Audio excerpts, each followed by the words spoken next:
semence est la parole de Dieu, le semeur est le Christ, celui qui le trouve demeure pour toujours. Alléluia, Alléluia, Alléluia, Alléluia, Alléluia, Alléluia, Alléluia, Amen.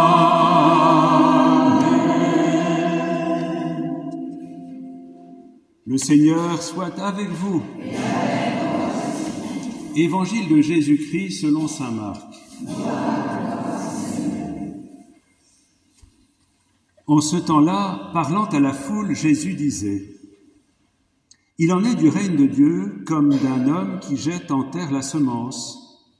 Nuit et jour, qu'il dorme ou qu'il se lève, la semence germe et grandit, il ne sait comment. D'elle-même, la terre produit d'abord l'herbe, puis l'épi, enfin du blé plein l'épi. Et dès que le blé est mûr, il met la faucille, puis, ce que le temps de la moisson est arrivé. » Il disait encore : « À quoi allons-nous comparer le règne de Dieu ? Par quelle parabole pouvons-nous le représenter ? Il est comme une graine de moutarde.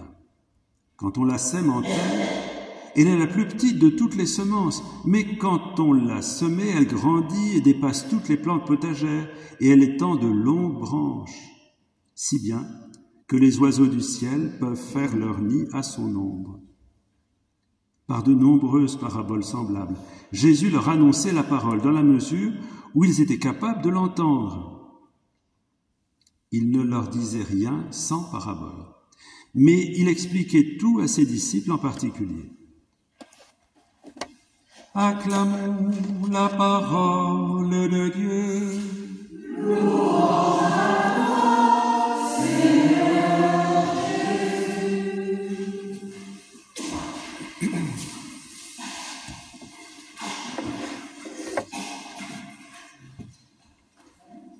Voilà deux paraboles pour répondre à deux questions. Plus même que deux questions, à deux inquiétudes. Tout à l'heure, quelqu'un me disait, on est quand même un peu accablé d'inquiétudes et de soucis, quelquefois personnels, et en ce moment peut-être collectifs. Alors, Jésus, là ici, va répondre à deux inquiétudes, avec deux paraboles. D'abord, les disciples de Jésus, et après eux, les premières communautés chrétiennes, sont étonnés et déçus de voir que le royaume ne s'installe pas tout de suite.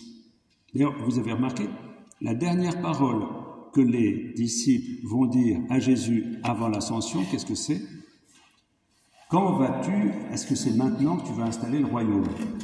Donc, ils n'ont encore rien compris après la résurrection. Est-ce que c'est maintenant que tu vas installer le royaume ? Alors, c'est bon pour les apôtres qui vont paniquer et se retirer au moment de la passion parce qu'ils voient bien que le royaume n'est pas en train de s'installer à leurs yeux, ils ne comprennent plus. Et puis les premiers chrétiens vont aussi au début penser que le royaume va s'installer tout de suite.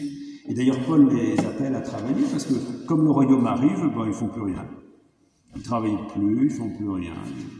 Alors Paul leur dit attention, remuez-vous, là, on n'y est pas encore. Là.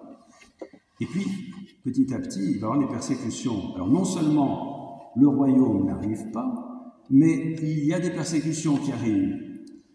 Grande question, qu'est-ce que c'est que ce délai ? Qu'est-ce que c'est que cette attente ? Et qu'est-ce qui se passe ? Qu'est-ce qui se passe pour les apôtres autour de Jésus ? Même Jean-Baptiste, vous vous souvenez de Jean-Baptiste ? Dans sa prison, il fait envoyer deux personnes en disant à Jésus « Mais qu'est-ce que tu fais ? Qu'est-ce que tu fais ? Tu dois installer le royaume et là tu passes ton temps à parler avec les gens, tu fais des guérisons, d'accord, bon. Mais on attend que tu installes le royaume. Qu'est-ce que c'est que ce royaume ? Et grande question, quand vas-tu installer le royaume ? Et il va donner une parabole à ce sujet. Mais il y a une deuxième question, une deuxième inquiétude. Comment le royaume peut-il s'installer avec des moyens aussi pauvres?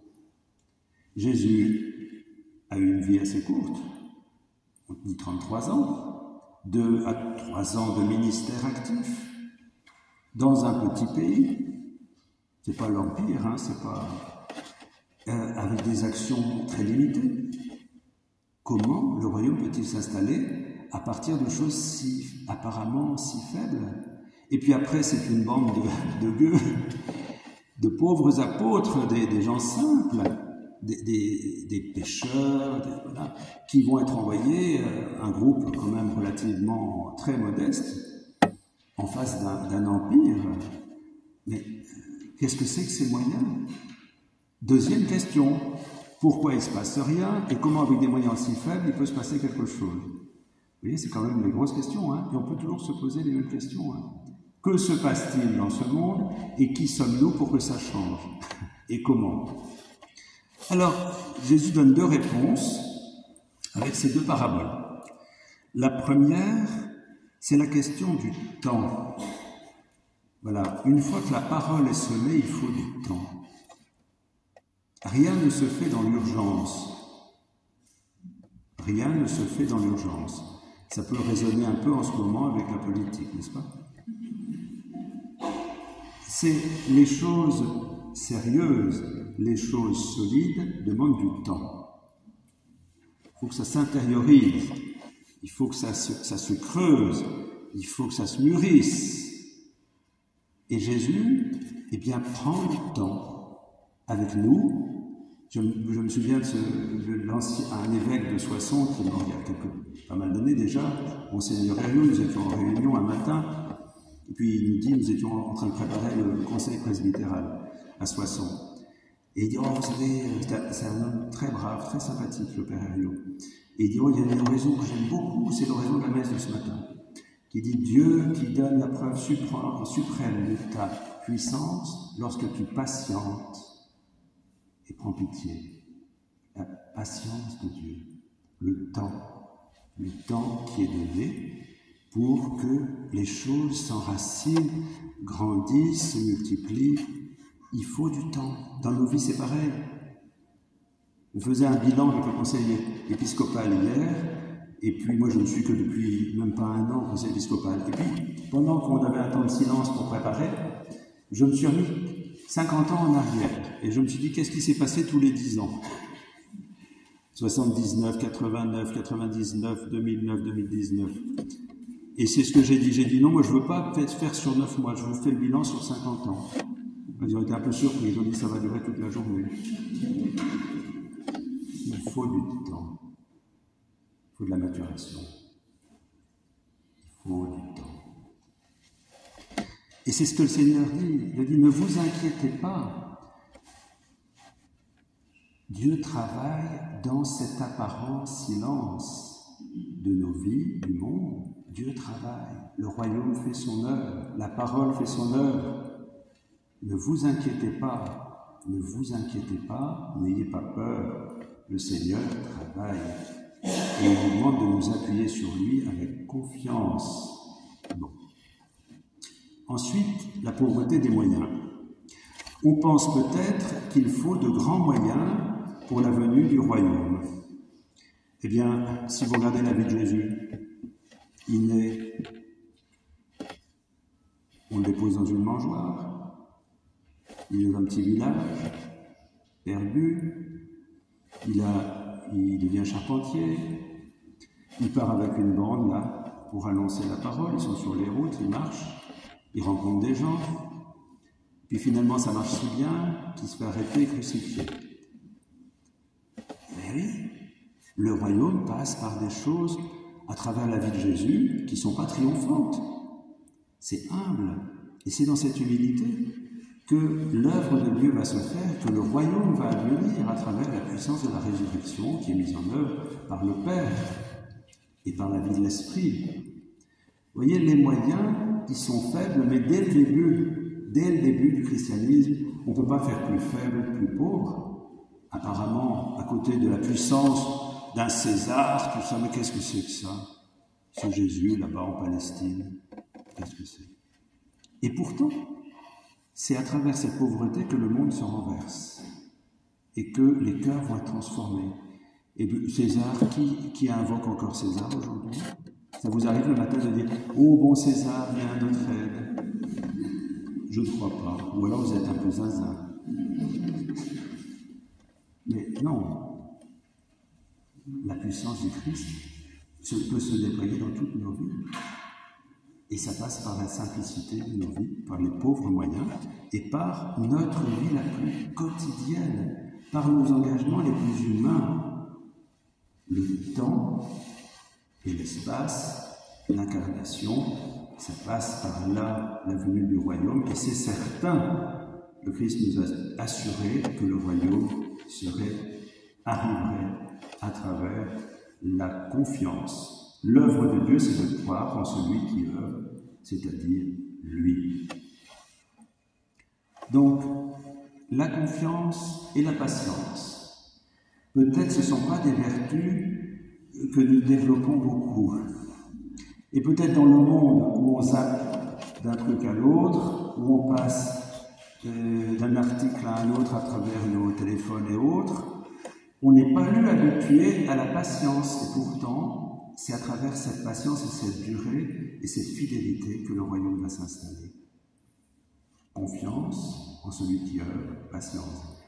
Est-ce que ça veut dire qu'on n'a plus rien à faire? Il suffit d'être patient et d'être confiant et d'aller dormir. Bon, je vous conseille de dormir quand vous êtes fatigué. C'est une très bonne activité. Simplement, c'est pas ce que le Seigneur nous dit. Il nous dit, faites ce que vous pouvez, là où vous êtes, comme vous pouvez, en ayant confiance que l'œuvre de Dieu va se faire, et en étant patient, elle se fait. Même si ce n'est pas visible, même si c'est mystérieux. Mais faites-vous ce que vous avez à faire. Faites ce que vous avez à faire. Réfléchissez, agissez, parlez, travaillez, aimez. Écoutez-vous, secourez-vous, luttez. Voilà. Mais au cœur de tout cela, Dieu va s'incarner dans votre vie et dans ce monde, c'est certain, et l'issue est la vie avec lui. Donc, confiance, patience, action. Action-réaction. C'est pas tout. Dans le monde d'aujourd'hui, où on nous demande de voter dans combien de temps? 15 jours. On dit, bon, on n'a pas le temps à ce moment-là. Où est le temps? Où est le temps?